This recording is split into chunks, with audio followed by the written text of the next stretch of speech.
Paltrocast. Well, thank you for taking the time.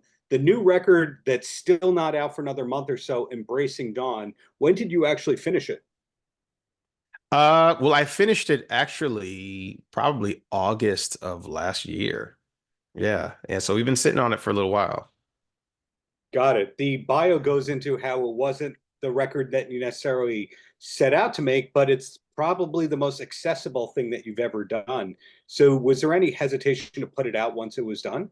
No, not at all. I mean, the creation of it, it was tough to make just because, it was in a very emotional type of record, definitely my most personal recording to date, They're all personal, but this one really came from a place of experience, from a place of healing or Mhm. trying to find the healing. And so it took a little bit of a minute to record and to write for it. But once we started recording, that was also a part of the therapeutic process too. So once we started recording, it was very easy to just let go and just to play the music.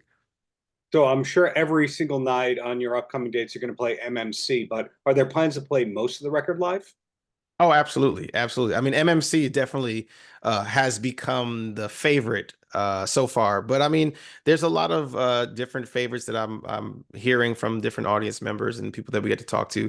But we will be playing majority of the record for sure. I always like to include some old stuff from just previous records as well, and some standards, when I perform. But specifically with the release show, will we be playing all the music from the new record?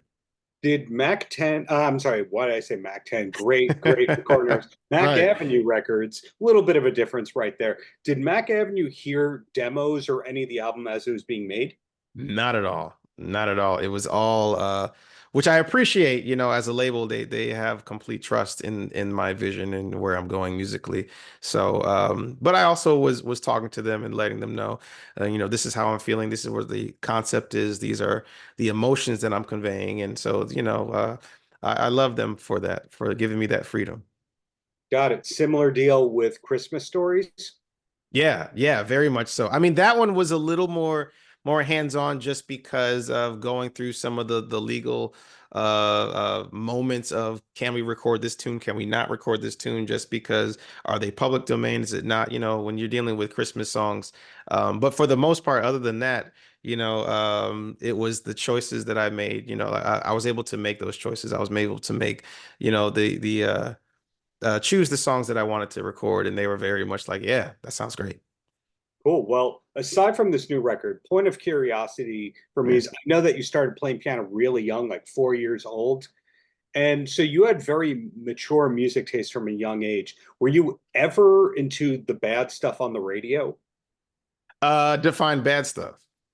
Okay. So you're a lot younger than me, but like the one hit wonders of the early 90s on the radio, a lot of it really didn't age well. Yeah. I listened to Vanilla Ice as a joke.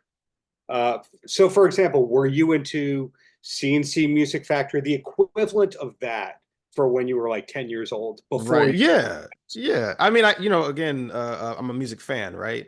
And just being someone who grew up in the 90s, you just hear everything that comes on the radio or is on commercials or what have you, right? And so you hear it, you listen to it. It wasn't something that I had to have in my discography, because you just hear it enough, right? But it also, in a way, it does influence, what you like, what you don't like, what you're used to hearing, what you want to hear new, and I think that's true for everyone, but I definitely grew up with all of that, and it definitely was an influence on the choices I made as an artist of like what I want to play or what I want to stay away from, so definitely um was an influence for sure.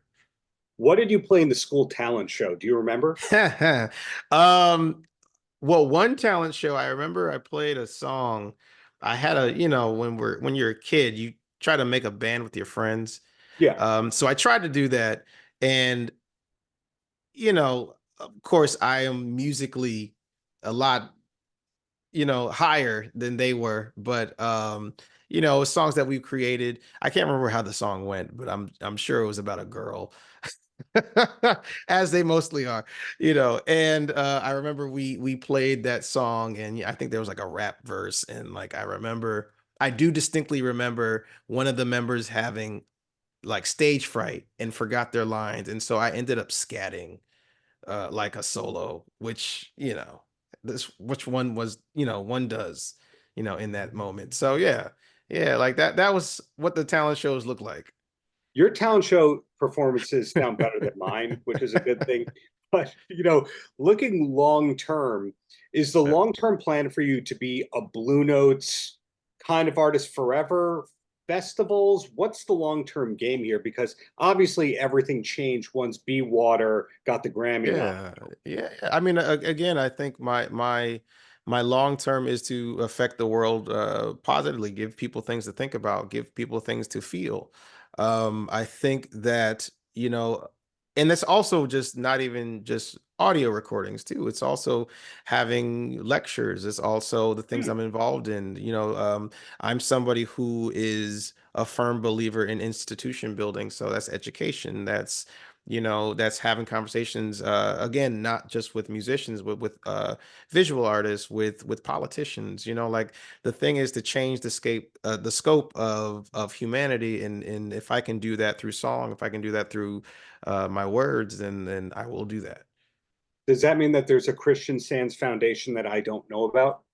There is not yet, but we have been talking about putting it into the works over the past year. And I'm also into charity. The proceeds of my album, we're going to be giving to soup kitchens. Hence MMC. MMC stands for Mom's Mac and Cheese. But I also wanted to, wherever I perform, to give back to the community and give back to people that need help and need food and need clothing and all that. So I am also a philanthropist as well. So I have a few stupid questions before I let you go. Yeah. One of them is about MMC. Yes. Parody or homage logos never go out of style. Will we eventually see an MMC style Run DMC logo from you? Oh, maybe, maybe we'll try to figure that out. I mean, I'm always down to try different things and to be creative. So if it looks cool, and people want it, hey, let's take a look at it. Do you actually have merch? I Not a lot do. of people. Okay, so what do you Yeah, sell yeah, these yeah, days? yeah. Because So, well, right now, currently, we're just doing the product. We're doing the album, the vinyl and the CDs, and also the streaming.